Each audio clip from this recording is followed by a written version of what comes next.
Pues, ¿qué tal? Muy buenas noches. Mi nombre es Miguel Cabrera, fundador del proyecto Arcadia México para la promoción de la paz. Hoy es viernes 5 de abril, son las 8 de la noche en punto desde la Ciudad de México. Estamos transmitiendo, me da mucho gusto saludarles.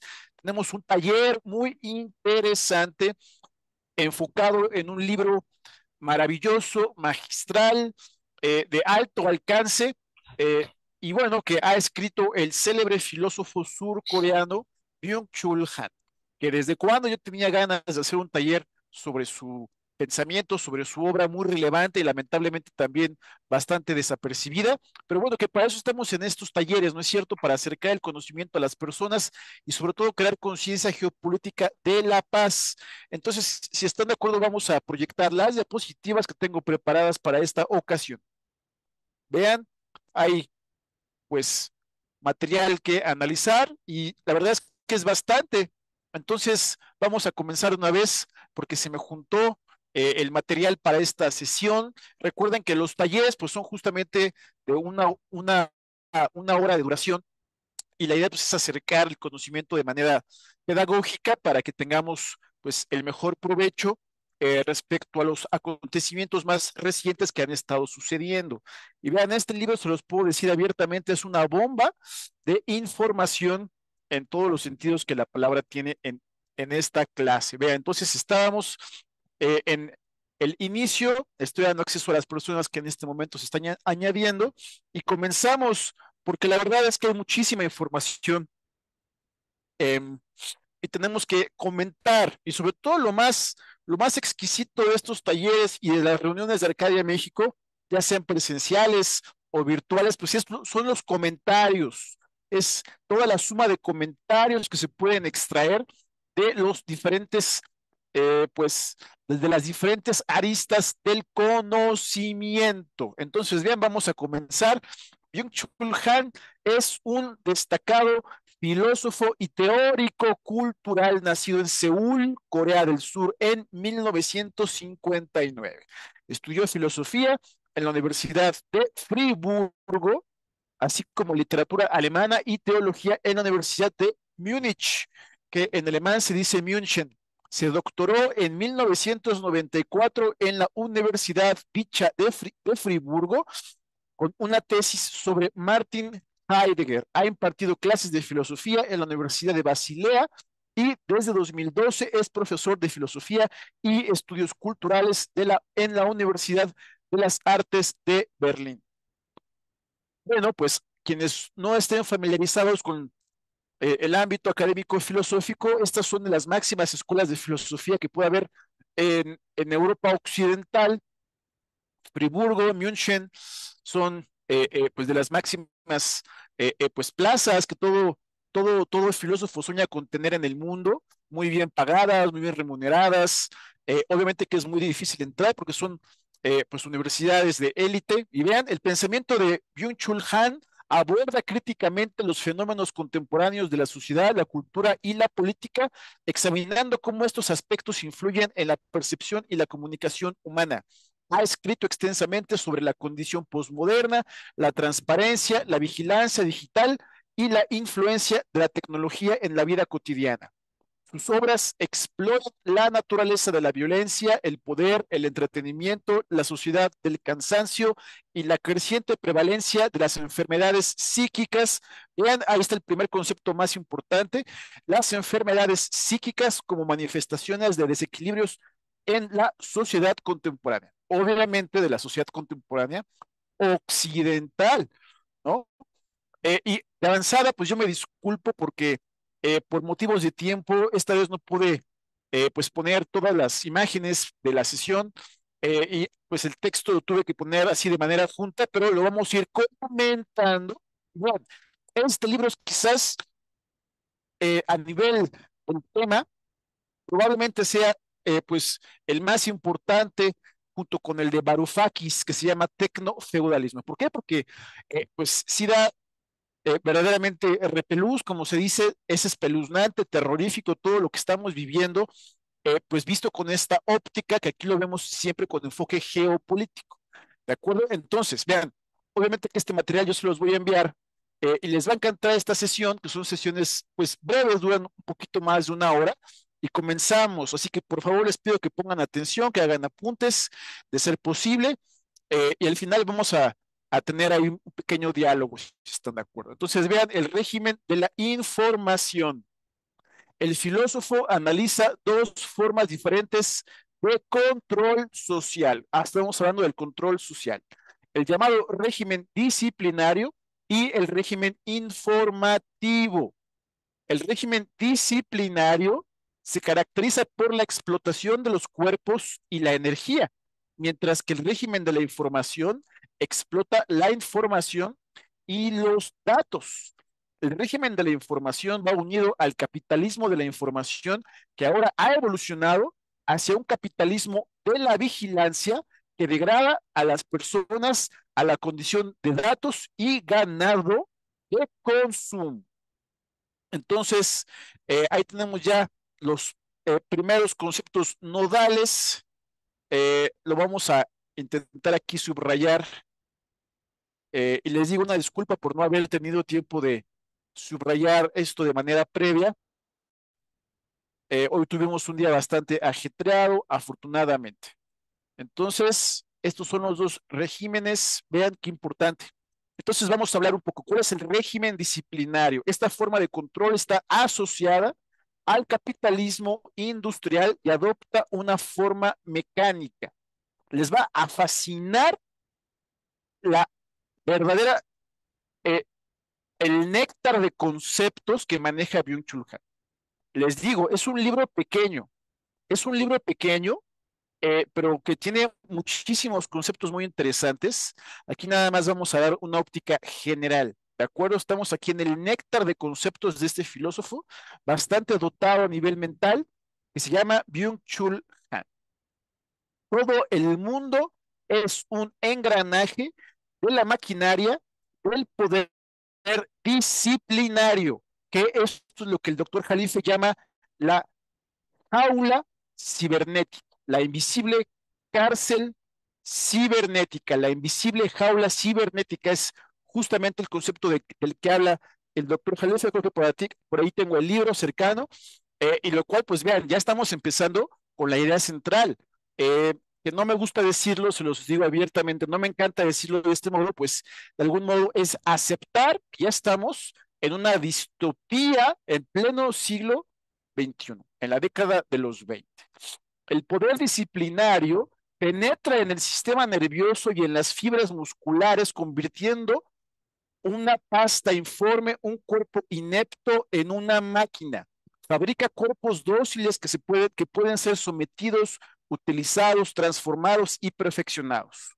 Los cuerpos dóciles como máquinas de producción no son portadores de datos e información, sino portadores de energías.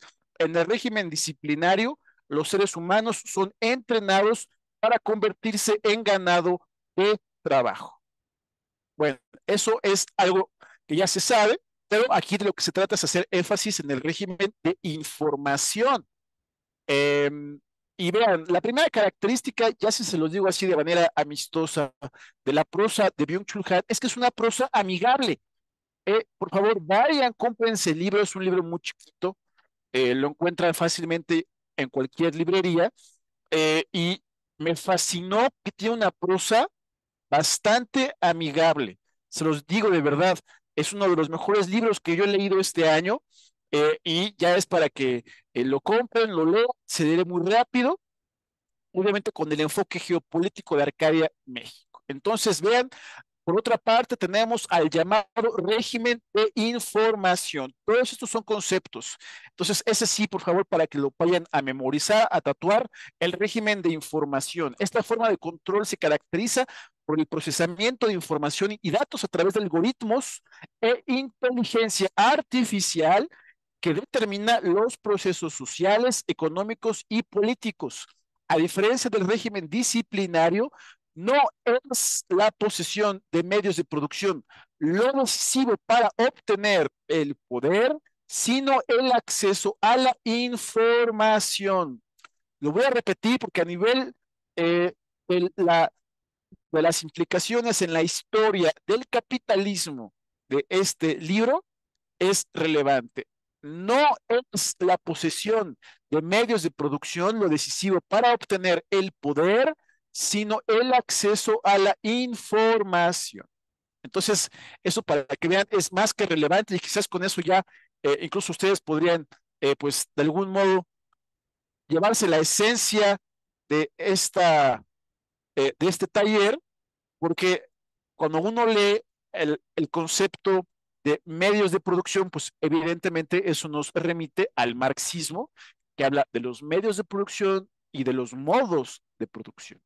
Eh, entonces es exquisito, yo me la podría pasar horas comentando esto, pero vámonos a lo más importante. Es viernes, vean, es viernes, ya casi son las 9, y lo que queremos es terminar la semana de esta laboral con buena información, con algo que pensar, con algo que podamos aprender y sobre todo que podamos recordar, no nada más tener la erudición del conocimiento, sino verdaderamente masajear esas ideas, masticar esas ideas y pasarla bien. Entonces, vean, esta información de la que hablamos se utiliza para la vigilancia psicopolítica y el control y la predicción del comportamiento.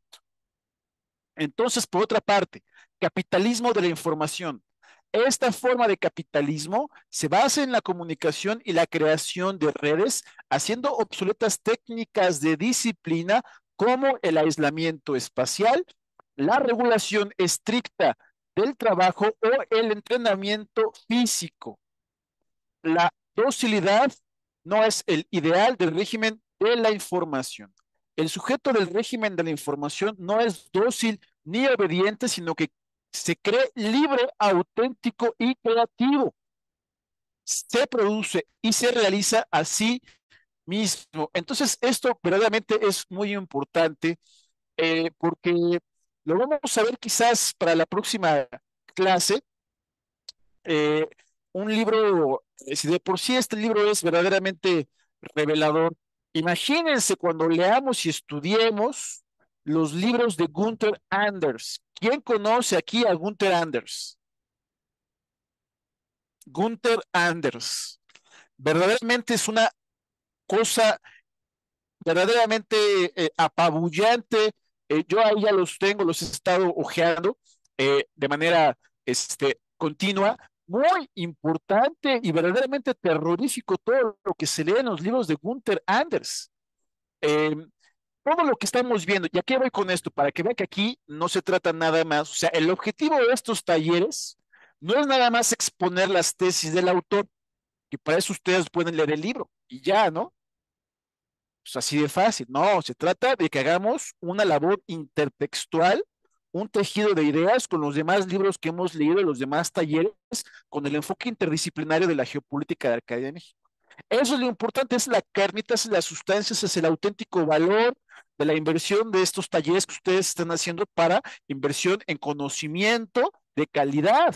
Entonces, Gunther Anders, todo lo que vemos hoy en día, de las aplicaciones de citas, el aislamiento del individuo, el control a través de la tecnología, ya está descrito como si fuera una calca, hagan de cuenta, una receta de las ideas de Gunther Anders, que fue un filósofo del siglo XX.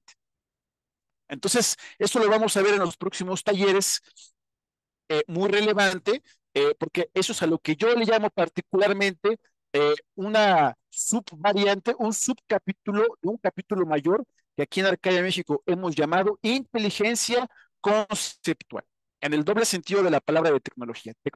Perdón, tecnología conceptual. Repito que hemos llamado en Arcadia, México, tecnología conceptual en el doble sentido de la palabra. En el sentido de que tecnología es todo lo que sabemos de computadoras, información, pero también como sinónimo de la palabra saber.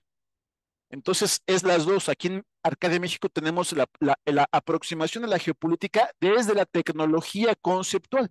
Entonces, crear conceptos es también un tipo de tecnología y quizás sea la primera tecnología. Vean, aquí ya incluso les estoy contando la tesis principal de mi libro que aparece el próximo 27 de abril a la 1 de la tarde. Lo vamos a presentar aquí en la hermana República Socialista de Zoom. Y esa es una tesis importante en el doble sentido de la palabra, ¿de acuerdo? Entonces, eso es lo que viene, lo estamos explicando, de que pues ya estamos en una invisible cárcel cibernética, ¿de acuerdo? Para que no nos hagamos a la idea, y esto ya lo había dicho incluso Klaus Schwab en su libro COVID-19, el gran reset. Son temas que hemos visto en el curso de Introducción a la Geopolítica, el volumen uno. Bueno, entonces vean, seguimos, panopticismo, repito, panopticismo, el panóptico con celdas aisladas. Vean, la imagen carcelaria es la imagen ideal y simbólica del régimen disciplinario. Sin embargo, el aislamiento no puede aplicarse al régimen de la información que explota la comunicación. Es, es que verdaderamente Chulhan es muy brillante, ¿no? Entonces ya no es como en el panóptico antiguo, carcelario de la división de las celdas, sino que ahora la cárcel es justamente la exposición a la información. Ya no es el aislamiento, ya no es estar aislado, esa es la antigua idea de la que habla Foucault en su panóptico, ya saben, las celdas de manera distribuidas de manera radial con un centro de vigilancia, ahora es al revés. Ahora, la prisión viene de la exposición a la información. Qué interesante. Bueno, ya de verdad es que si me pongo así me voy a emocionar y no me quiero emocionar ahorita de más. Es un personaje que tenemos que leer. Yo era muy escéptico, les confieso algo personal les voy a confesar. Yo era muy escéptico de leer a Byung-Chul Han, pero créanme que me ha gratamente sorprendido. Verdaderamente creo yo que incluso es uno de los filósofos obligados al día de hoy. Pero obviamente que es mucho más interesante circunscribirlo a la óptica de la geopolítica y no nada más desde los estudios culturales o de la filosofía, etcétera, sino con la óptica de todo lo que hemos dicho en Arcadia, México, ¿de acuerdo? Entonces seguimos. La vigilancia en el régimen de la información, por favor, pongan atención. Nada más vamos a estar aquí una hora. La vigilancia en el régimen de la información tiene lugar a través de los datos. Los internos del panóptico disciplinario, aislados de sí mismo, no generan datos. O sea, los prisioneros no dejan rastros de datos porque no se comunican. El objetivo del poder biopolítico disciplinario es el cuerpo. Para la sociedad capitalista, lo más importante era lo biopolítico, lo biológico, y ahora más bien estamos en la parte psicológica, ¿de acuerdo? Eso es importante. Entonces, vean, en el régimen de la información, cuya aparición el mismísimo Michel Foucault obviamente no reconoció, no hay biopolítica. Es que este es un salto cuántico que se tendría que explicar, incluso se podría armar todo un seminario de la filosofía cibernética, le podemos llamar, de Byung-Chul Han, porque es la trascendencia o la evolución del antiguo concepto de la biopolítica, que eso ya está en desuso, como estamos aquí intentando explicar, a lo que viene, que es justamente la parte de los datos. Entonces, ¿dónde estaba? Eh, entonces, vean, en el régimen de la información, cuya aparición Foucault obviamente no reconoció, no hay biopolítica. Su interés no está en el cuerpo, sino en la psique. ¿De acuerdo? Esa es el principal campo de violencia, la psique, la mente. Hoy en día el cuerpo es ante todo nada más un objeto de estética y fitness. Al menos en el capitalismo informacional occidental se ha liberado en gran medida del poder disciplinario que lo convirtió en una máquina de trabajo. Ahora está en manos de la industria de la belleza, habla del cuerpo. Ya saben, todas estas violencias del cuerpo. Muy interesante. Por eso ya no importa, el verdadero cuerpo ahora es la mente. El autor también analiza el papel de la visibilidad y el espectáculo en las distintas formas de control social. En el régimen de los soberanos, las ostentosas demostraciones de poder son esenciales para la dominación. El espectáculo es el medio del poder que se presenta con esplendor y se legitima con él. Las ceremonias y los símbolos del poder estabilizan la dominación. Sin embargo, en el régimen disciplinario, la visibilidad se invierte por completo. La visibilidad de los gobernantes es sustituida por la visibilidad de los gobernados. El poder disciplinario se vuelve invisible al tipo que impone una visibilidad permanente a sus súbditos. La eficacia del panóptico disciplinario reside en que sus internos se sienten constantemente vigilados e interiorizan la vigilancia. El hecho de ser visto sin cesar mantiene al individuo disciplinado en su sumisión. Por otra parte, y ven aquí es mucho más interesante, en la sociedad de la información, los medios de confinamiento, el régimen disciplinario se disuelven en redes abiertas. Otra vez, la inversión de las ideas, aquí lo tenemos que subrayar porque es muy interesante, ¿no? El régimen de la información se rige por principios topológicos, topos, lugar. Las discontinuidades se desmantelan en favor de las continuidades.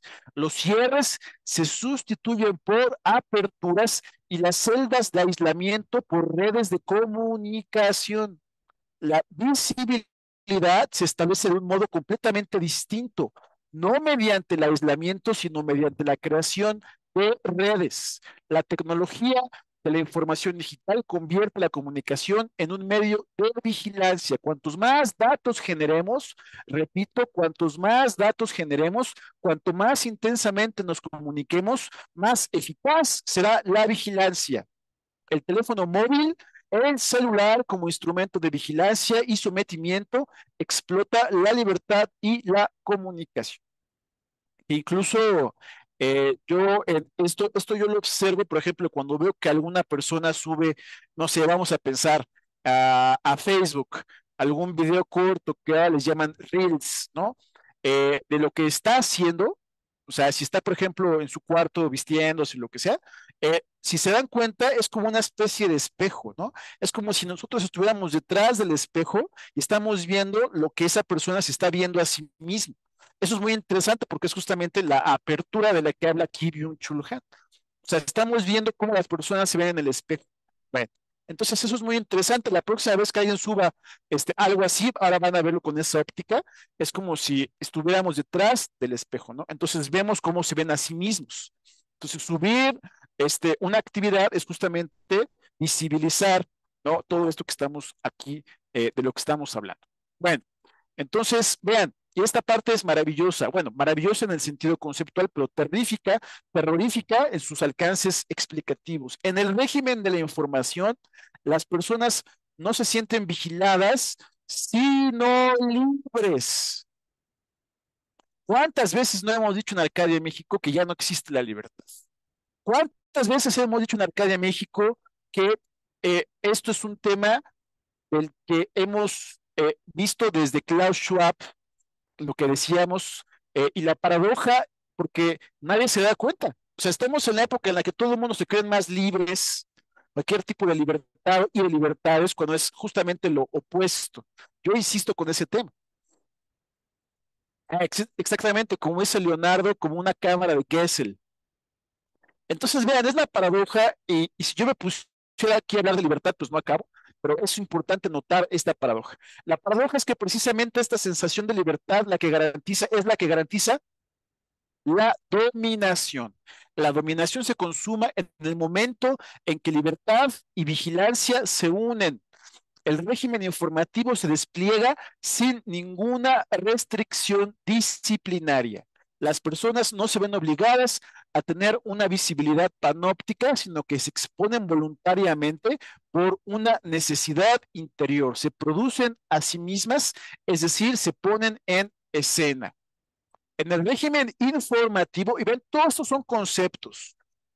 Nada más son cinco diapositivas. Es un taller breve, pero bastante sustancioso en su alcance en explicativo. Esto sí quiero que por favor tomen nota para intentar aplicar todo esto que estamos viendo al ámbito del día a día, ¿de acuerdo? Para mí eso es muy importante crear conciencia de lo que estamos viviendo, que es a final de cuentas desde la geopolítica el fenómeno que hemos dicho que se llama o le han dado por nombre guerra de quinta generación, guerra híbrida, donde nosotros también somos los soldados sin saber que lo somos en la batalla de aquí, obviamente de la extracción de datos.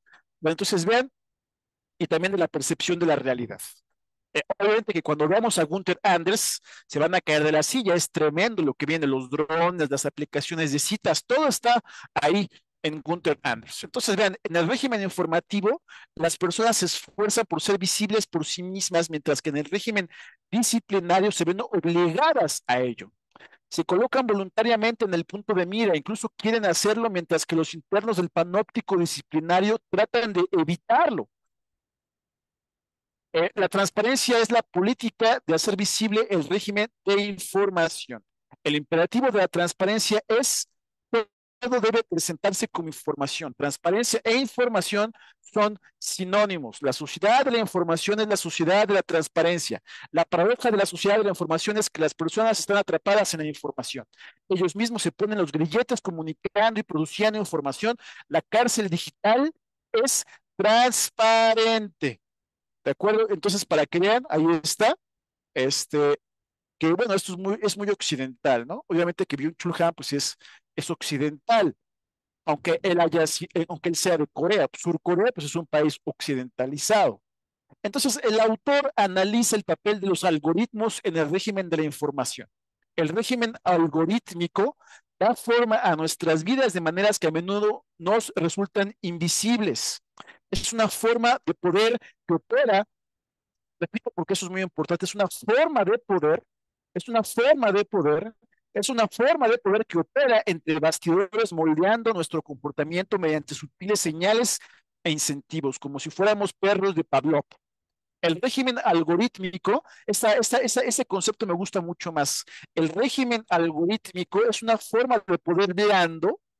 Repito, el régimen algorítmico es una forma de poder blando que opera a través de la persuasión más que de la coerción. Es una forma de poder a la que es difícil resistirse porque a menudo se percibe como algo que nos beneficia.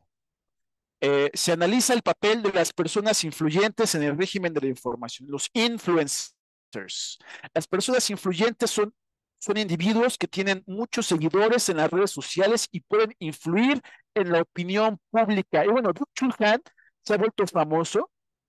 Ya ven que incluso yo diría que hasta a nivel pop, porque pues, es el filósofo, así dicho de manera muy coloquial, el filósofo que explica el auge de TikTok y de los YouTubers y los influencers, muy moderno, digamos, ¿no? Muy contemporáneo. Entonces, vean, a menudo invocan los valores de libertad, creatividad y autenticidad, pero sus mensajes suelen estar cuidadosamente elaborados para promover determinados productos e ideologías. Los influyentes, los influencers, son una forma de poder blando que opera a través de la persuasión y no de la coerción. Son capaces de moldear nuestro comportamiento apelando a nuestros deseos y valores. Y comenta aquí, rockstar, exactamente, ¿no? Los rockstars de los influencers. Bueno, vean, esa fue la primera diapositiva, es el primer capítulo. Únicamente es un libro muy breve, son únicamente 5 capítulos. Este, las más pesadas son las primeras dos, luego ya las otras 3 diapositivas ya son ligeras, ¿no? Pero decidí ponerlo así porque créanme que es información muy sustanciosa, ¿ok? Entonces vamos a proseguir, estamos a la mitad. Hasta aquí, ¿cómo van? ¿Vamos bien? ¿Alguna pregunta, alguna duda? ¿Alguien quiere comentar algo? Promovernos a nivel de influencers en YouTube. Denos like, síganos. Ah, no, ¿verdad? No es YouTube, es nada más Zoom. Únanse a, a nuestro canal de Zoom. Bueno, entonces vean, el capítulo 2 es el que le da título al libro Infocracia.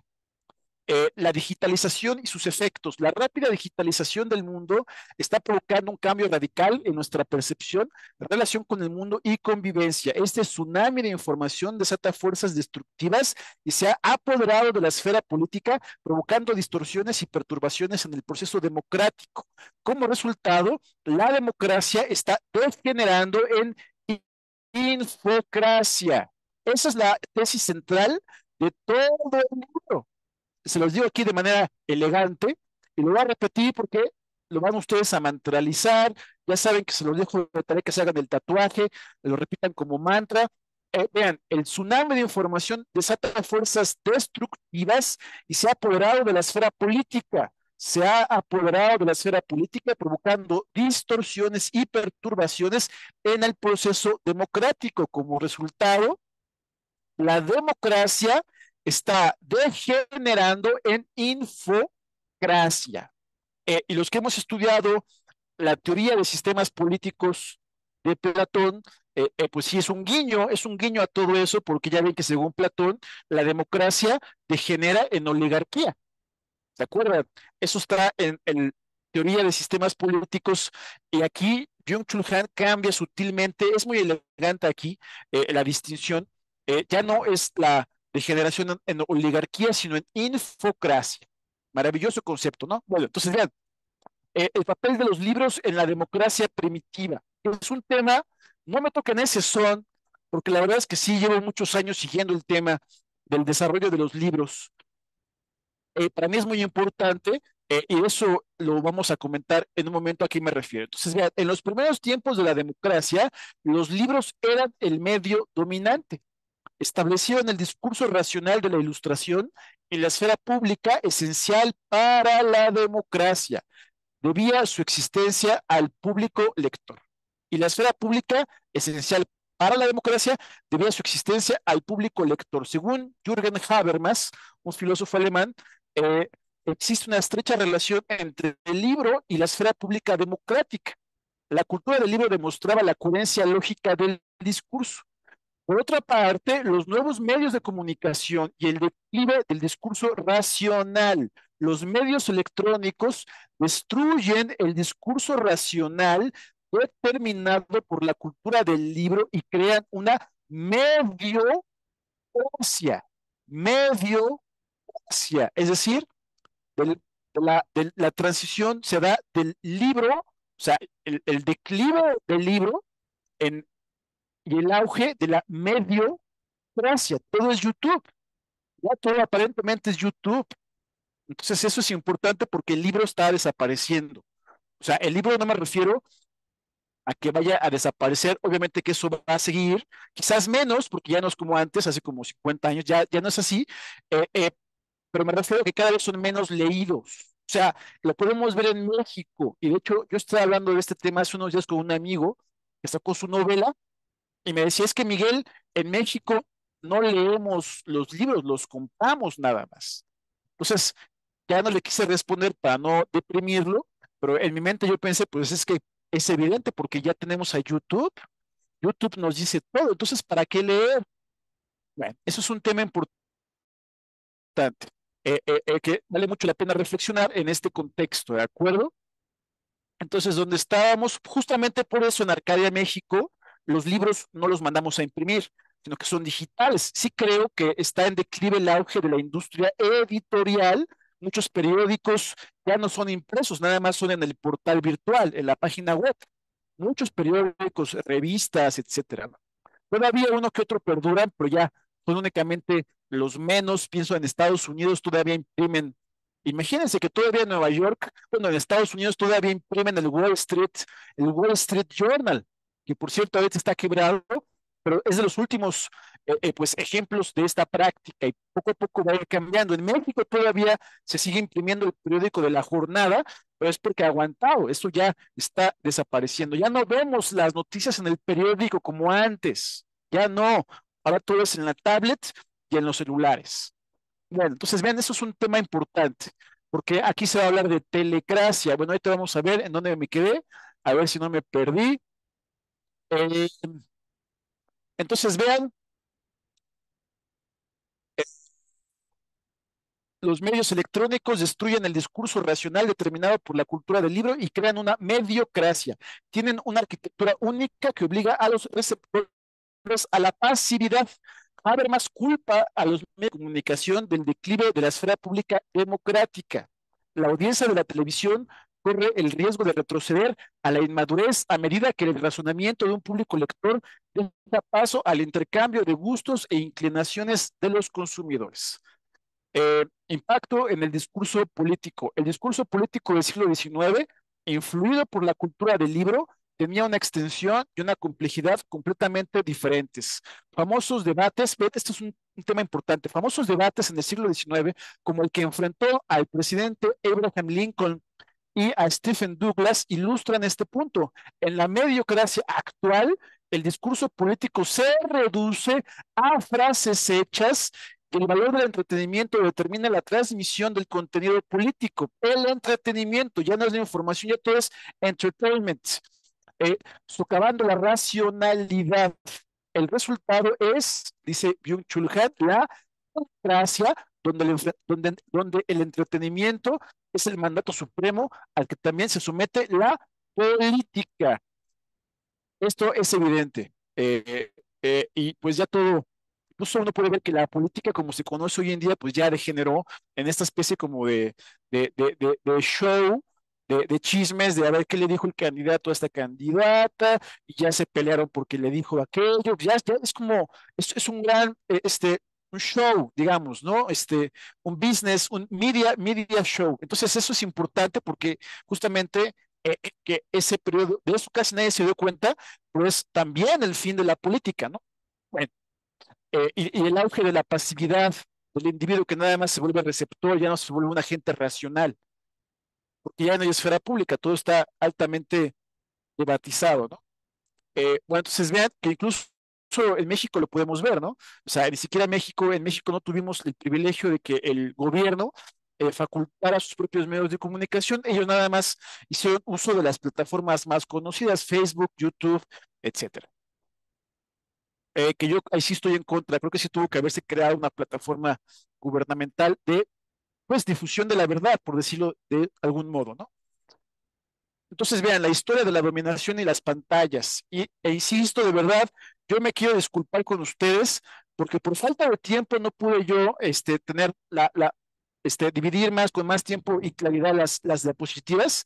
Esto nunca me había pasado, pero es por una buena razón. Hemos estado bastante ocupados haciendo muchísimas cosas y obviamente que todos estos materiales se los voy a enviar y próximamente cuando publiquemos el libro eh, vamos a tener toda esta información desglosada de manera magistral, con imágenes bellísimas, con una tipografía más grande, etcétera. Aquí lo importante es que ustedes pongan atención, sin caer en una telecracia o arcadiacracia, es nada más compartir buena información.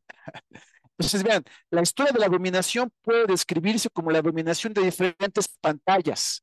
La alegoría de la caverna de Platón presenta una pantalla arcaica, o sea, la pantalla, ya saben, de que estaban en la cueva y estaban proyectadas las imágenes en la pared de la cueva, ¿no? Esa primera pantalla, la pantalla arcaica, y en el estado de vigilancia totalitaria de George Orwell, una pantalla llamada la telepantalla desempeña una función esencial. En la telecracia, la pantalla de vigilancia del gran hermano es sustituida por la pantalla de televisión y la gente no es observada, sino entretenida, lo que conduce a la adicción en lugar de a la represión. Los medios de dominación ya no son el dolor y la tortura, sino el entretenimiento y el placer.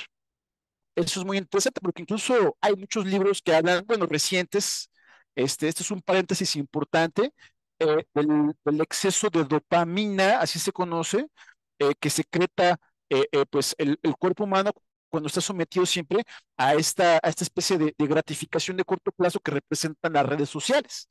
Entonces, esta adicción a dopamina nos desenfoca de los propósitos de largo plazo y de largo alcance. Por eso muchos médicos y psicólogos recomiendan un ayuno de dopamina, ¿de acuerdo? Pero ese es otro tema. Nada más lo comento porque están de moda estos libros que hablan del detox, desintoxicación de la dopamina. Bueno, entonces vean, el discurso en la era de los medios electrónicos se fragmenta e incluso los medios impresos se convierten en televisivos. La noticia breve, repito, la noticia breve se convierte en la unidad básica de información en los medios impresos y la radio, ideal para transmitir un lenguaje racional y complejo, también está sujeta a este proceso de declive. El lenguaje de la radio actual está diseñado para provocar reacciones viscerales, convirtiéndose en un equivalente lingüístico de la música rock. Y aquí, pues es evidente que en el siglo XIX la gente tenía mucha más capacidad de poner atención a debates muy complejos como el que les comentaba del Abraham Lincoln versus Stephen Douglas. ¿Sí? Hoy en día gobierna lo inmediato. Entonces, los comunicadores, y en este momento yo de algún modo soy un comunicador, pues tenemos que hacer un esfuerzo por presentar la información en paquetes o en bloques conceptuales para que podamos tener un acercamiento a las personas. ¿Sí? Lo cual está bastante bien. Yo creo que lo que importa ahí pues es el objetivo de la comunicación. Aquí no es entretener, sino crear conciencia geopolítica. Pero nada más todo esto para decirles que pues, a lo mejor ya pronto abrimos TikTok. Ah, una vez seguimos.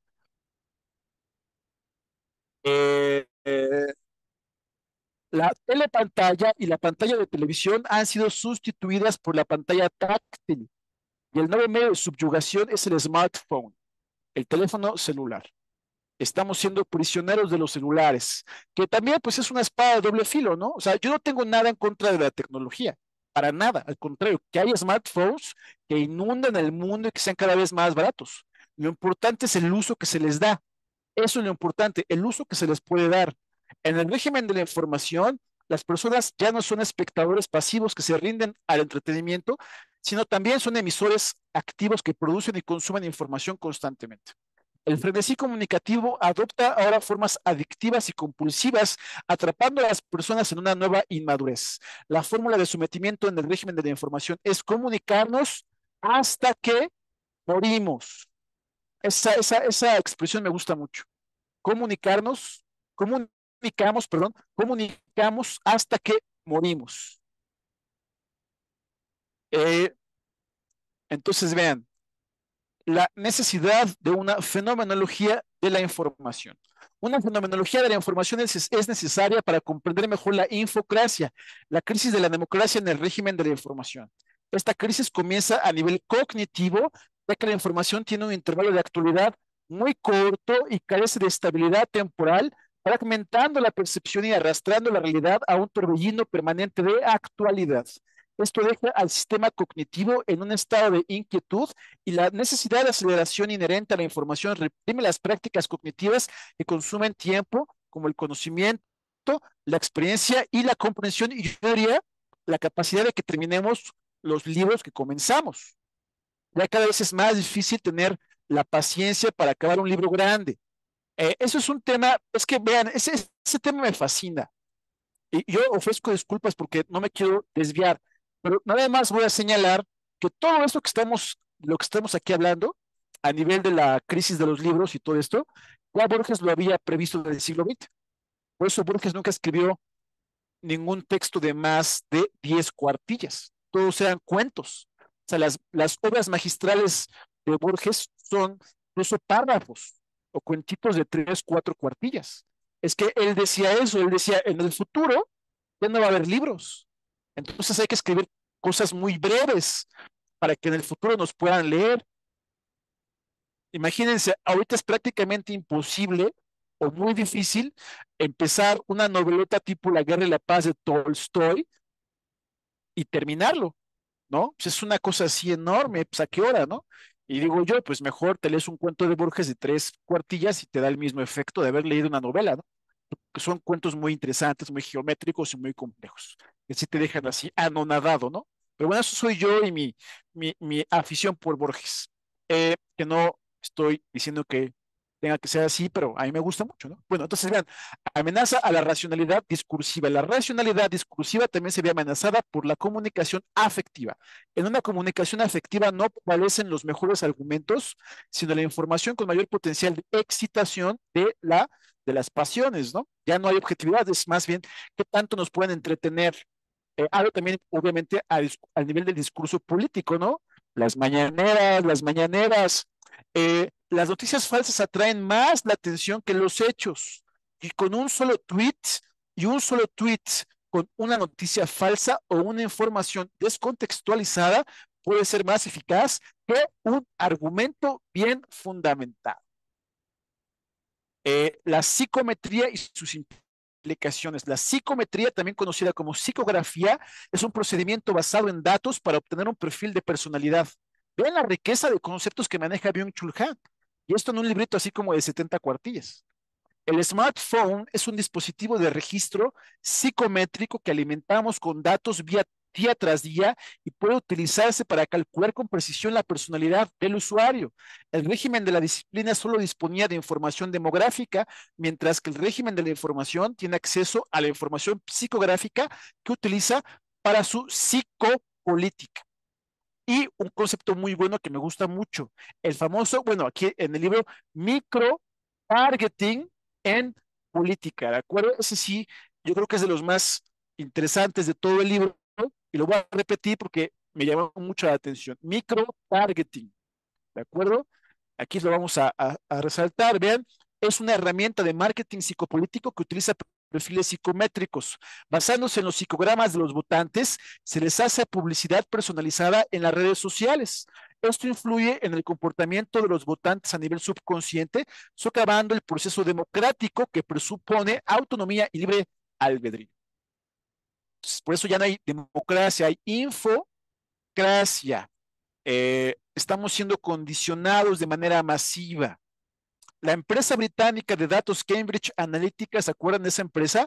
Afirma tener los psicogramas de todos los ciudadanos adultos de Estados Unidos y tras la victoria de Trump en 2016 proclamó que su revolucionario enfoque de la comunicación basada en datos había desempeñado un papel crucial en la extraordinaria victoria electoral de Trump. Después, vean, manipulación mediante anuncios oscuros. En el microtargeting no se informa a los votantes sobre el programa político de un partido, sino que se les manipula con publicidad electoral personalizada, adaptada a su psicograma y no pocas veces con fake news. Se comprueba la eficacia de decenas de miles de variantes de un anuncio electoral y estos anuncios oscuros optimizados psicométricamente suponen una amenaza para la democracia, dice Byung-Chul Han. O sea, el poder del pueblo ya no existe, ya no tiene el pueblo, ya no tenemos el poder, lo tienen las computadoras. Cada persona recibe un mensaje distinto, lo que fragmenta al público y los grupos reciben información diferente y a menudo contradictoria. Los ciudadanos ya no están sensibilizados con cuestiones importantes y socialmente relevantes, sino que quedan reducidos a una masa manipulable de votantes que tienen que garantizar el poder de los políticos. Esta parte, créanme, es un tema que yo llevo estudiando muchísimos años en la obra de Carl Schmitt. De acuerdo al concepto de pueblo de Carl Schmitt y cómo se devalúa el concepto de pueblo únicamente a un concepto de masa electoral. Y eso está muy vigente hoy en día, pero hoy no voy a hablar de eso, porque estoy todavía de buen humor, si no, ahí sí me voy a enojar. Ya después, en otro taller, lo desmenuzamos. ¿Están de acuerdo? Los anuncios oscuros contribuyen a la división y polarización de la sociedad y envenenan el clima del discurso. Además, son invisibles para el público, lo que socava un principio fundamental de la democracia, la autoobservación de la sociedad. Vean qué poderosas imágenes e ideas maneja Byung-Chul Han. El impacto de la tecnología digital. Hoy en día, cualquier persona con acceso a Internet puede organizar sus propios canales de información. La tecnología digital de la información reduce el coste de producir información casi a cero. Todos podemos abrir un canal de YouTube. Con unos sencillos pasos se puede crear una cuenta de Twitter, YouTube de forma rápida y gratuita. En el área de los medios de comunicación de masas, el costo de producir información era incomparablemente mayor y organizar un canal de noticias era muy caro antiguamente, pero en la sociedad de los medios de comunicación de masas no había infraestructura para la producción masiva de noticias falsas. La red digital creó las condiciones estructurales para las distorsiones infocráticas de la democracia. Y uno muy importantísimo a nivel geopolítico, las guerras de información. ¿Están listos? Las guerras de información se libran ahora con todos los medios técnicos y psicológicos imaginables. En Estados Unidos y Canadá, los votantes son llamados por robots e inundados de noticias falsas. Ejércitos de trolls intervienen en las campañas electorales difundiendo deliberadamente noticias falsas y teorías conspirativas. Los bots, cuentas falsas automatizadas en las redes sociales, se hacen pasar por personas reales y publican, tuitean, les gusta y comparten, difunden noticias falsas, calumnias y comentarios cargados de odio. Sustituyen a los ciudadanos por robots, generando voces masivas con un coste marginal cero que infunden determinados sentimientos. distorsionan masivamente los debates políticos, inflan artificialmente el número de seguidores y fingen un estado de opinión inexistente. Con sus tweets y comentarios pueden cambiar el clima de opinión en las redes sociales en la dirección deseada. Estamos hablando de los bots.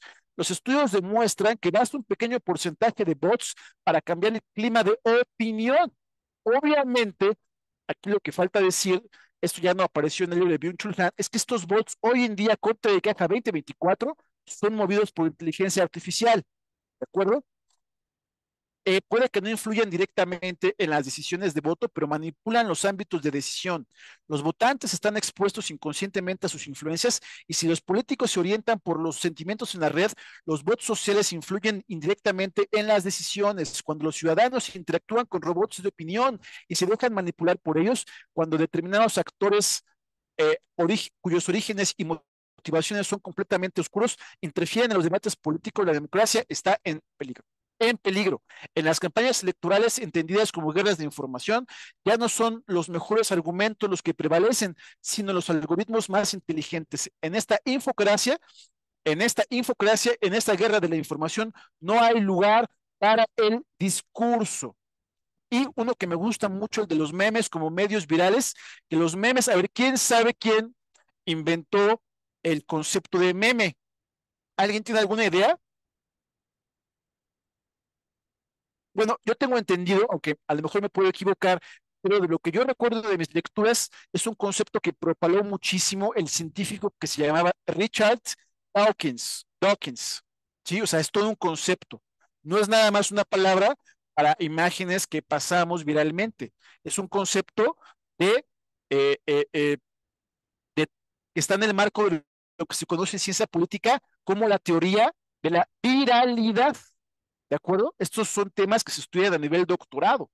La teoría de la viralidad. Entonces, los memes son medios virales que se propagan, reproducen y también mutan con extrema rapidez en la red. Semejantes a piezas de ADN y de ARN, ARN, ¿no? En una pieza nuclear de información, el ARN del meme se implanta en una envoltura visual fácilmente comprensible y recordable. Los memes son contagiosos y se propagan con rapidez, lo que los hace ideales para transmitir mensajes sencillos y captar la atención en el abarrotado y ruidoso entorno digital. La verdadera pandemia es esta, amigas y amigos, la de la viralidad con sesgo político o psicopolítico, como le quieran decir.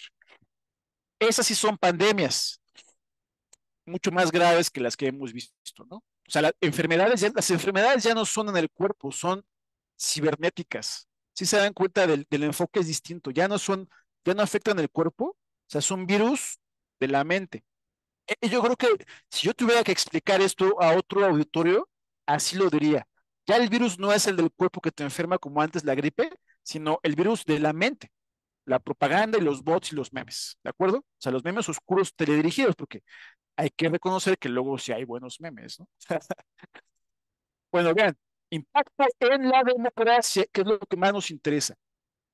Los memes y otras formas de infoentretenimiento están cambiando la forma de consumir y compartir la información política con posibles implicaciones para la democracia.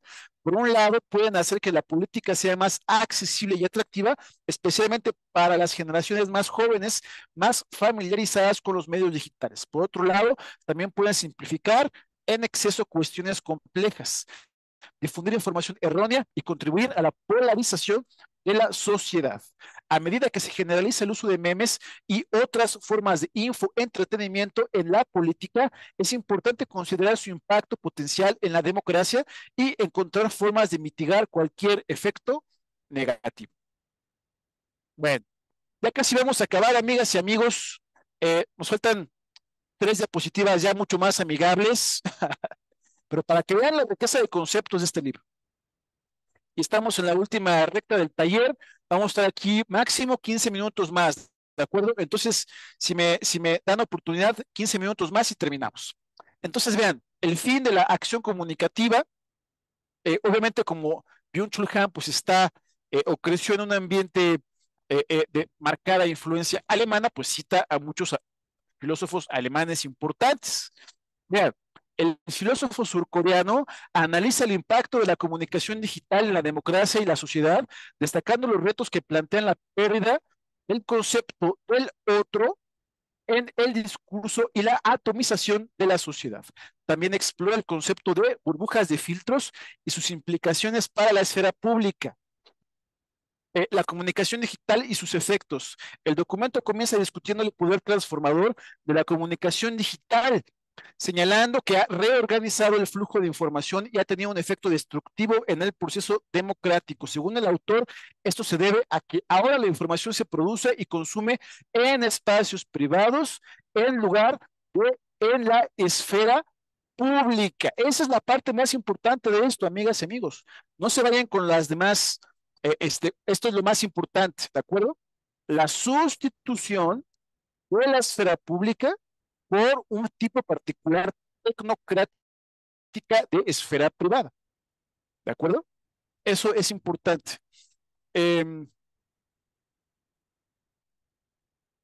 eh, a continuación, Byung-Chul Han introduce el concepto de burbujas de filtros, un término acuñado por él y Pariser para describir los algoritmos personalizados que dan forma a nuestras experiencias en línea.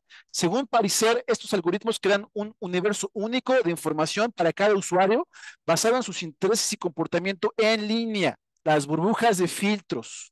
Esto a su vez conduce al refuerzo de las creencias existentes y a la creación de un bucle del ego. Bueno, recuerdan ustedes que Byung-Chul Han imprime cierto estilo moral en sus libros. Eso no nos tiene que sorprender, pero hay que también diferenciar el contenido moral del contenido geopolítico. Aquí en Arcadia, México, nosotros no moralizamos la geopolítica. Repito, aquí no moralizamos la geopolítica, hacemos una descripción objetiva del mundo con la idea de generar una conciencia política para una creación colectiva, que no necesariamente tiene que ser moral, puede ser participativa. ¿De acuerdo? Entonces, eso es importante distinguirlo. Bueno, vean, según Pariser, la personalización de Internet está llevando a la fragmentación de la esfera pública, a esta es la idea central, y a la creación de cámaras de eco en la que los usuarios solo están expuestos a la información que confirma sus creencias. Esto es muy cierto. Ya a nivel geopolítico, o sea, ya verdaderamente haciendo un comentario geopolítico, esto es lo que se conoce como la balcanización del Internet. La balcanización del Internet, de suerte que hoy en día la, el perfil de creencias de Facebook es completamente el contrario del perfil de creencias políticas de ex Twitter. Es más, están hasta confrontados. Y mucha gente cerró Twitter porque Twitter se volvió una plataforma pro Partido Republicano de Estados Unidos. Eh, Mientras que Facebook, hasta en el color, conserva mucho más la agenda del Partido Demócrata. Por eso están en pugna estas dos plataformas. Bueno, eso de facto es la balcanización de las redes sociales. Entonces, como tal, existe de ese modo un sesgo y por eso es importante siempre a nivel metodológico checar tesis, antítesis y síntesis. Leer al Wall Street Journal, que es más pro-republicano, leer más, o sea, y también leer más al New York Times, que es pro-demócrata, eh, de ahí derivar nuestra propia conclusión, pero leer las dos partes. Hoy en día estamos en cámaras de sesgo. Y entonces los que son de izquierda radical únicamente leen al New York Times y a los demás medios globalistas. Estoy hablando de la sociedad de Estados Unidos, por supuesto. Entonces, vean, seguimos. El papel de la empatía también aborda la importancia de la empatía en el proceso democrático. Según el autor, la atomización de la sociedad y la pérdida del otro en la comunicación digital están provocando un declive de la empatía. Eso es muy cierto. Esto a su vez está dificultando que los individuos comprendan y aprecien las perspectivas de los demás, que esto es parte de lo que yo siempre he dicho muchas veces en los cursos. Esto se conoce en la teoría como la guerra civil mundial. Estamos viviendo ahorita una guerra civil mundial. No es con armas, es de una guerra de información. Estamos viviendo, todos están peleados con todos, amigas y amigos. por múltiples creencias y sesgos y vectores políticos. Es una realidad y lo estamos viviendo hoy en día. Todos estamos peleados con todos, pero eso fue teorizado desde el siglo XX. Esos son, ya lo había teorizado Carl Schmitt, la Bürgerkrieg, la guerra civil internacional, ¿no es cierto? El futuro de la democracia. El filósofo debate el futuro de la democracia en la era de la comunicación digital. Según el autor, los retos que plantean las burbujas de filtros y la pérdida del concepto del otro en el discurso son graves, pero no son insuperables. El autor sostiene que es esencial encontrar formas de reintroducir el concepto del otro en la comunicación digital y fomentar la empatía y la comprensión en el proceso democrático. Ya casi acabamos, faltan dos y dejé lo mejor para el final. Repito, dejé lo mejor para el final, a ver si en 10 minutos ya acabamos, ¿no? Bueno, en este otro capítulo, el cuarto, que nada más son cinco, que se llama la racionalidad digital, se analiza el paso de la racionalidad tradicional basada en la comunicación a una nueva forma de racionalidad impulsada por datos y algoritmos y explora las implicaciones de esta transición en la sociedad, la política y la autonomía individual. Los dataístas, ¿sí? A ver si me escucho. Ah, sí, ahí estoy. Como que sentí que me estaba ahí pasmando, ¿no? Dije, ya nos van a volver a hackear la transmisión. Es que ya ven, Ofelia ha sido testigo, ¿no? De cómo nos han hackeado a veces ya. Otra vez, cuando estamos haciendo cosas sensibles, se cae el sistema, ¿no? Bueno, entonces vean, la obsolescencia de la racionalidad comunicativa.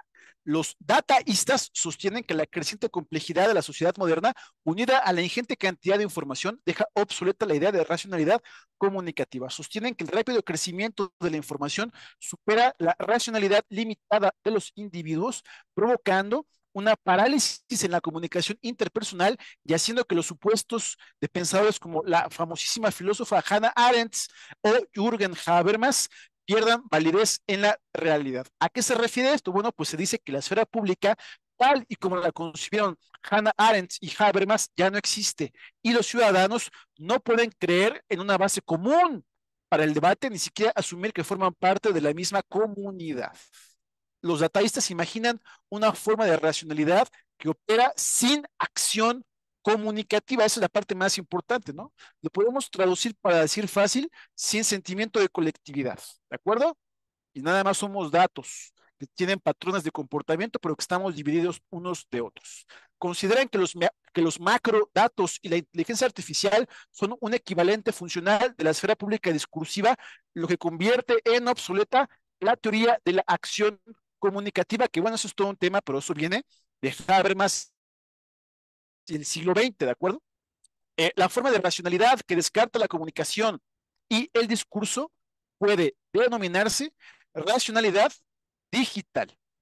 Entonces, vean, ahí está, vamos a subrayarlo porque es muy importante. Aquí está el auge del concepto. Si están apuntando, a ver, por favor, apunten esta parte, es muy importante, el concepto de racionalidad digital, ¿de acuerdo? Que es, al final de cuentas, una racionalidad que opera sin acción comunicativa. Y antes era justamente lo contrario, ¿no? La racionalidad se da justamente por la capacidad de elección y de información, de procesamiento de la información por parte del individuo, ¿no? Entre más información, mejor juicio político se podía hacer el electorado. Vamos a pensar en la arena electoral.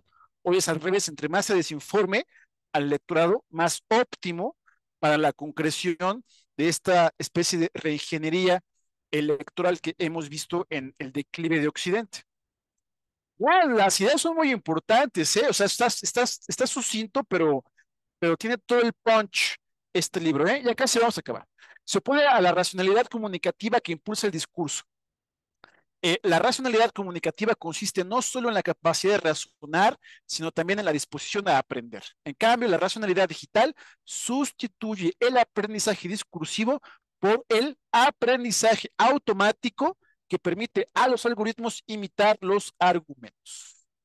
Desde la perspectiva dataísta, el discurso es una forma ineficiente, o sea, estábamos hablando de todo lo que ya no existe, El discurso, como se conocía antiguamente, es ineficiente, es una forma ineficiente y lenta de procesamiento de la información, y las pretensiones de validez de los participantes en el discurso se basan en un procesamiento insuficiente de dicha información. La acción de comunicar, vean, aquí cuál es una de las moralejas de todo esto. Si tuviera que concluir en este momento la clase, el taller, sería: vivimos en una época en la que no nos podemos comunicar, y eso únicamente va a llevar a una suma de malos entendidos que impiden las acciones colectivas. Todos estamos divididos, ¿no? Nos tienen perfectamente divididos. Eso es importante, amigas y amigos, porque es parte del fenómeno que estamos viendo hoy en día de la sociedad digital. Es una realidad que tenemos que admitir en primer lugar. Bueno, ya casi acabamos. Los dataístas creen que la Big Data y la inteligencia artificial ofrecen, por otra parte, una visión divina y global que capta con precisión todos los procesos sociales y los optimiza en beneficio de todos, supuestamente. Aunque ya vimos del mismo modo que afirma el exministro griego Yanis Varoufakis, es más bien el auge de la tecnocracia, de una especie de edad media digitálica, donde el terrateniente ya tiene nada más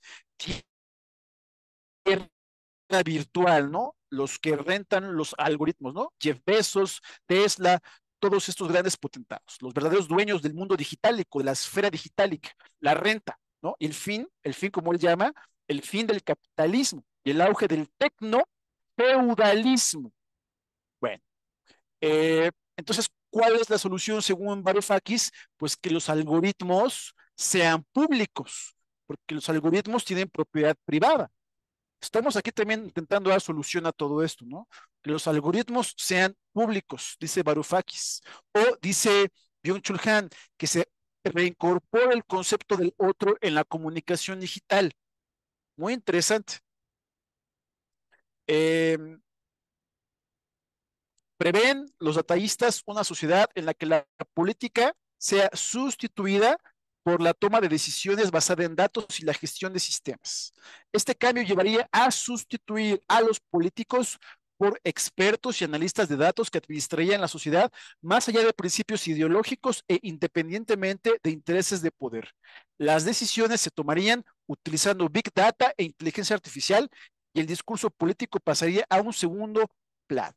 Bueno, y todo eso supuestamente también se remonta a las antiguas concepciones del mismísimo Jean-Jacques Rousseau, ya saben, el filósofo francés. Eso ya no lo voy a leer, nada más es un dato interesante, ¿no? Porque es justamente, bueno, sí lo voy a mencionar nada más de pasada, no lo voy a leer, pero lo dejo ahí para otro taller. Lo vamos a tener que explicar en otro taller. El concepto de voluntad general de Rousseau se puede interpretar desde la óptica dataísta como únicamente la suma de las voluntades individuales organizadas por patrones de comportamiento desde la administración o gestión de la información, pero carente de una motivación colectiva, espiritual, de auténtica transformación política, lo que equivale a decir que el concepto de pueblo pasa a ser únicamente una masa que vota a favor de un programa A o un programa B. Y justamente de eso habla Carl Schmitt en su concepción de lo que significa el pueblo y cómo esto deriva también para generar un estado de excepción, como él le llama, que a final de cuentas pues es el origen de una auténtica oligarquía y de un auténtico fascismo. Fascismo, ¿sí? Muy interesante. Obviamente por una un desvirtuamiento del concepto de aclamación popular. Repito porque es muy importante, el desvirtuamiento del concepto de aclamación popular. Pero eso está en Carl Schmitt. Aquí nada más supuestamente proviene del concepto de voluntad general de Rousseau, o sea, voluntad matemática, únicamente matemática, ¿de acuerdo? Bueno, esto que estoy diciendo es muy importante, ya en otro taller lo vamos a especificar, pero lo tengo que decir de una vez como una especie de anuncio publicitario, ¿ya ven? El meme publicitario no se puede evitar. Byung-Chul Han tiene razón, son inevitables los memes y los anuncios. Pero vamos a hacer más adelante un curso únicamente enfocado a la geopolítica de Carl Schmitt, ¿de acuerdo? Que incluso aquí cita Byung-Chul Han, y con eso vamos a acabar. Bueno, y ya la última diapositiva, vean la crisis de la verdad, que no es ninguna sorpresa. En el siglo XXI se está extendiendo una nueva forma de nihilismo, en Occidente por lo menos, que no se debe a la pérdida de creencias religiosas o valores tradicionales, ¿no? O sea, incluso aquí es brillante Byung-Chul Han porque atribuye al nihilismo no la pérdida de la religión, sino el auge de la tecnocracia. Es distinto el matiz. Ven el matiz, es que es muy fino para proponer conceptos. Por eso es un gran pensador. En este nuevo nihilismo es el resultado de las distorsiones provocadas por la sociedad de la información. En la era de las noticias falsas, la desinformación y las teorías conspirativas, la realidad y las verdades factuales se han evaporado. Ya todo puede ser verdad o falsedad, que es justamente lo que el doctor Khalifa llama, ¿cómo le llama? Estamos en la era de la posverdad, en la era de la posverdad. Ya todo puede ser realidad o ficción al mismo tiempo. ¿En qué mundo estamos? Pero bueno, pues es algo que también tiene ciertas ventajas, ¿no? Toda dificultad, siempre lo he dicho en mis clases, toda dificultad siempre viene de la mano de oportunidades. Y estos talleres y estos cursos y esta inversión es para que ustedes, amigas y amigos, puedan sacar mejor provecho de ella para tener oportunidades, o sea, me refiero a saber captar las nuevas oportunidades que vienen con el auge del nuevo tecnoparadigma en el que estamos avanzando, el llamado sexto tecnoparadigma. Va a haber oportunidades para quienes sepan verdaderamente invertir, me refiero no nada más al conocimiento, sino a sacar provecho de esta información para todo lo que viene en los próximos años. ¿Cuál es la definición de verdad? Pues es una buena pregunta, mi estimado Leonardo. Bueno, entonces vamos a continuar, eh, eh, eh, pero quedó aquellos tiempos de la verdad, como decían los griegos, la aletheia, pues parecen justamente eso, ¿no? Épocas remotas, lo que es auténtico en sí mismo. Hoy en día más bien la verdad es lo aparente. ¿Cuál es la definición de posverdad? La posverdad, la era de la posverdad es justamente esta época en la que cualquier verdad puede ser mentira a la vez. Vale, es más, hasta el corrector es parte de la posverdad. Vale, seguimos. Última diapositiva y acabamos. Eh, bueno, lo del nihilismo ya no lo voy a decir.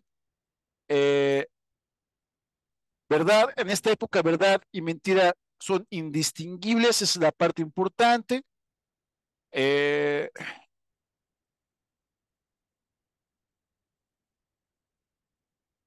bueno, eso sí, quizás lo tengo que leer. El nihilismo es un síntoma de la sociedad de la información. ¿De acuerdo?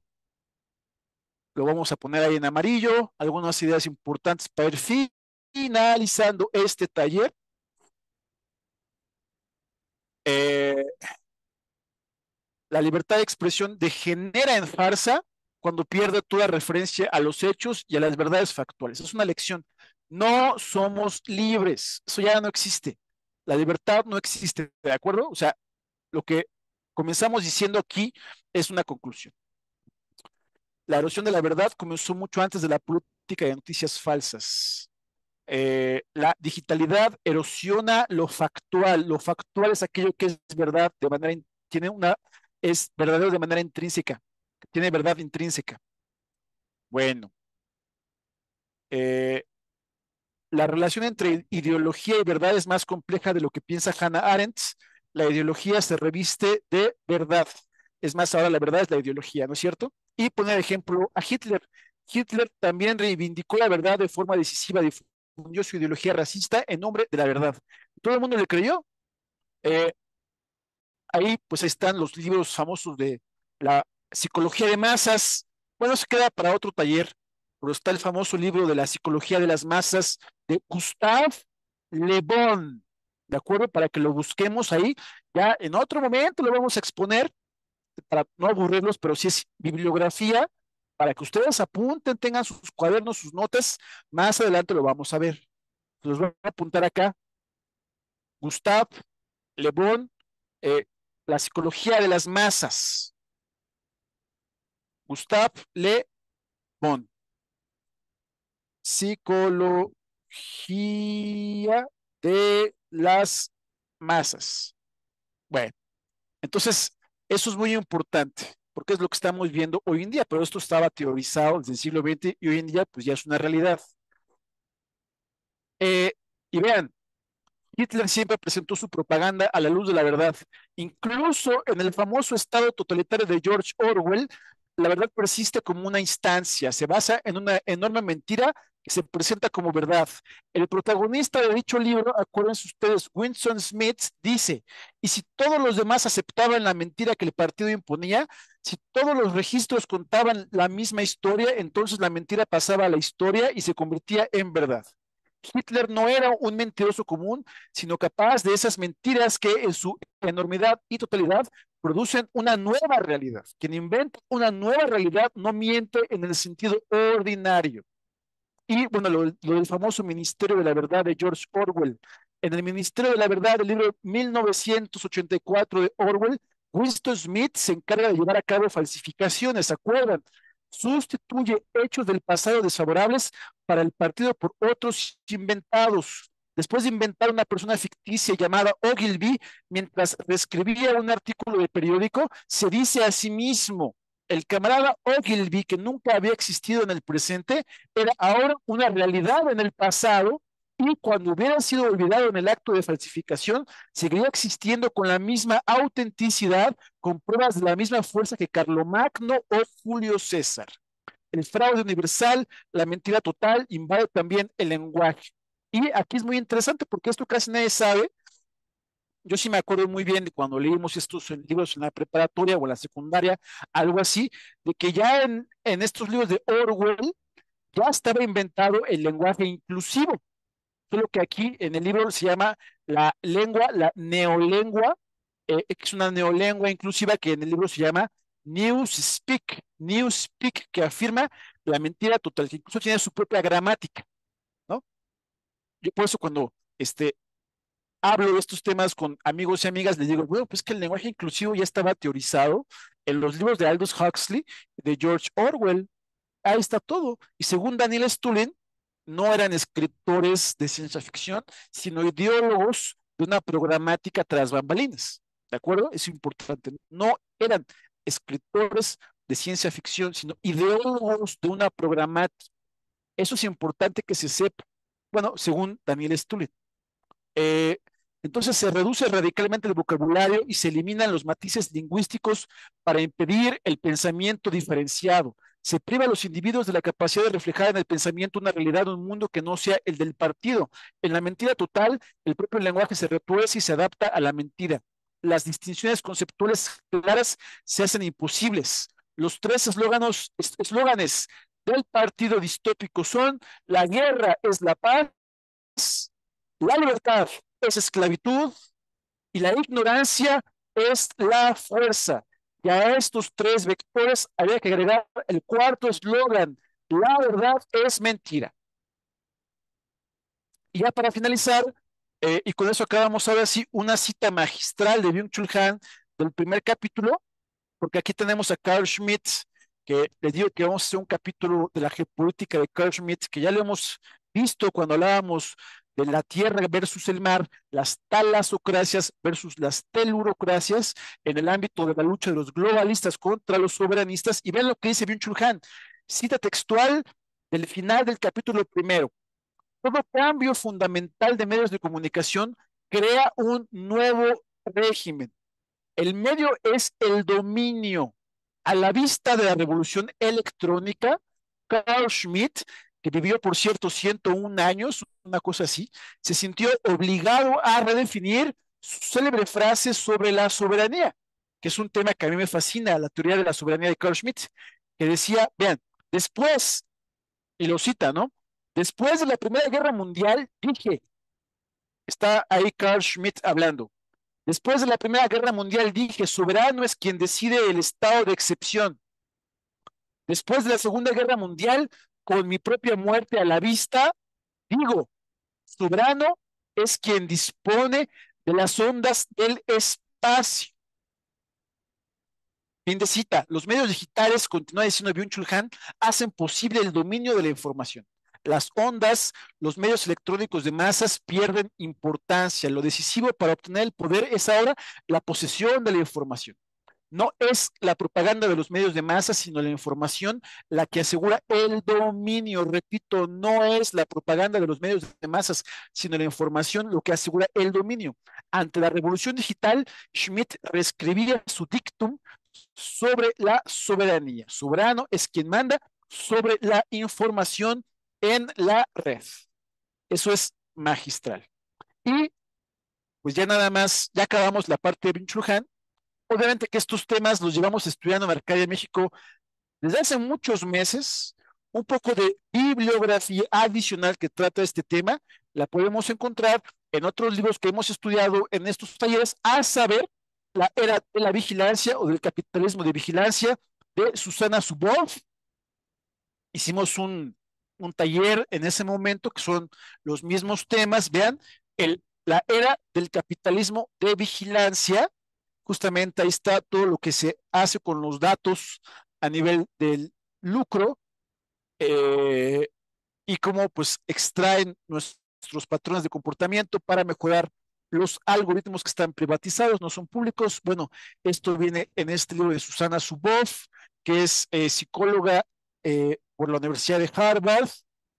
Muy interesante. Incluso veíamos todo lo que pasó después del 2001, después de los atentados del 11 de septiembre, cómo se facilita por el estado de excepción que se creó la extracción de datos. Y finalmente, otro libro que hemos citado múltiples veces en Arcadia de México, el de Homo Deus, de Yuval Noah Harari, escritor israelí, bestseller. O sea, estos libros los encuentra cualquier persona en Gandhi, son de lo más accesibles. Hasta sé que editorial están publicados en Editorial Debate, que es una editorial que ha tenido, por cierto, mucho auge recientemente. Me gusta mucho cómo editan sus libros, por cierto. Bueno, para que lo vean, ¿no? Aquí está. Y estos son, pues, los conceptos que él maneja, ¿no? Los de Harari. Según Harari, bueno, pues los humanos ya vamos a ser redundantes, completamente prescindibles. Viene la automatización con la inteligencia artificial.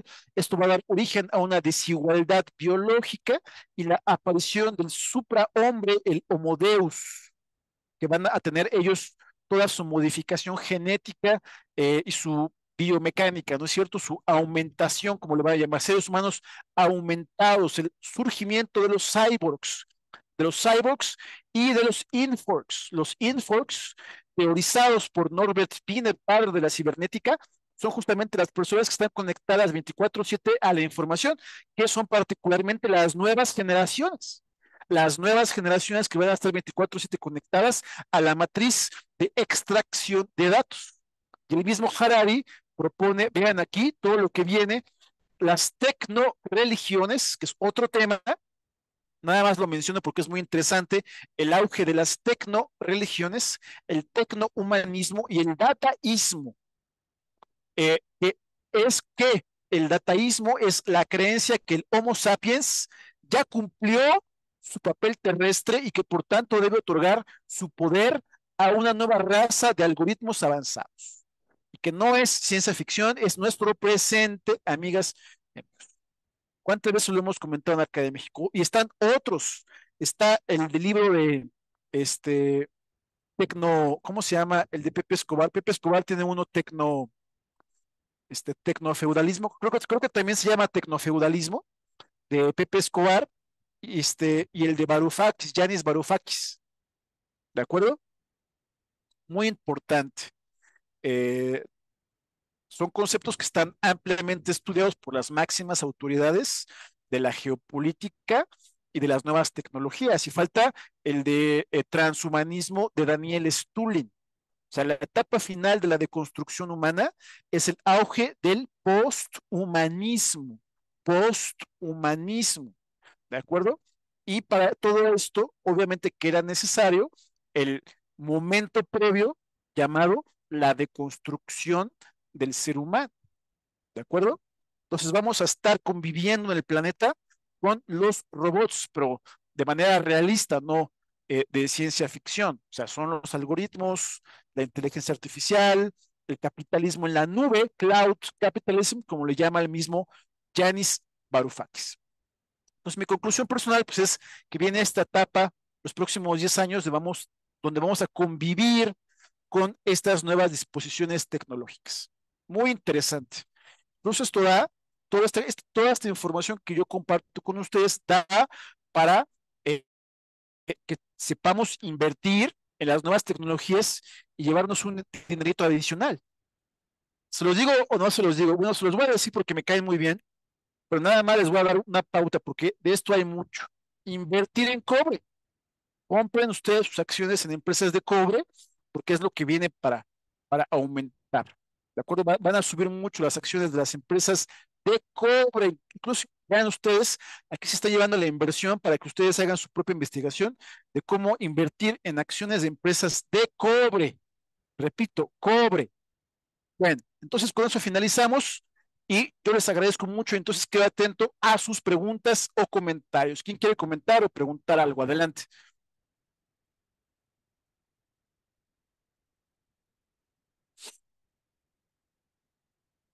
¿Todo quedó bastante claro? Ah, pues qué amables. ¿Alguien quiere quejarse de algo, comentar algo, vaticinar algo? ¿Alguien es un robot? Ah, ¿quién quiere confesar quién es robot? A ver, aquí hay un comentario, alguien dejó acá. Dice, hay que ponerse a leer mucho. Sí, es correcto, mi estimado Leonardo.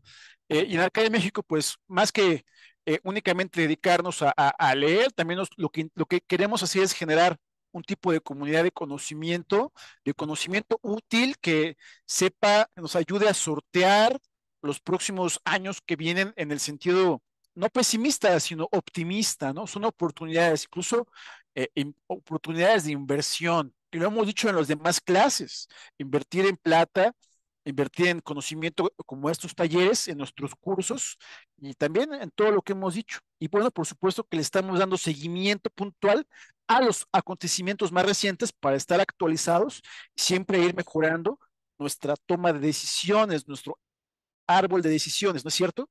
Bueno, ¿quién más quiere comentar algo?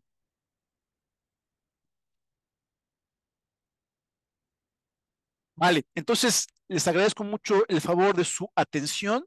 Les comento que en los próximos meses vamos a seguir con los cursos. Yo quiero sacar uno de Carl Schmitt, será más adelante, y pues invitarles a que estén atentos al próximo taller del próximo viernes. Yo creo que va a ser, a menos que cambiemos algún tipo por alguna decisión sobre los libros de Gunther Anders. Ven que les comentaba para redondear todos estos temas muy útiles y también pues invitarles a que estén pendientes 27 de abril a la 1 de la tarde, sábado, vamos a presentar el libro de quien les habla, el nuevo libro de quien les habla, que se llama Tecnología Conceptual. ¿De acuerdo? Entonces, agradezco mucho el favor de su atención, quedo a sus órdenes también en los medios conocidos, con el gusto de saludarles, que tengan un buen fin de semana y nos vemos y escuchamos muy pronto. Gracias, que estén muy bien, que descansen, hasta pronto. Buenas noches.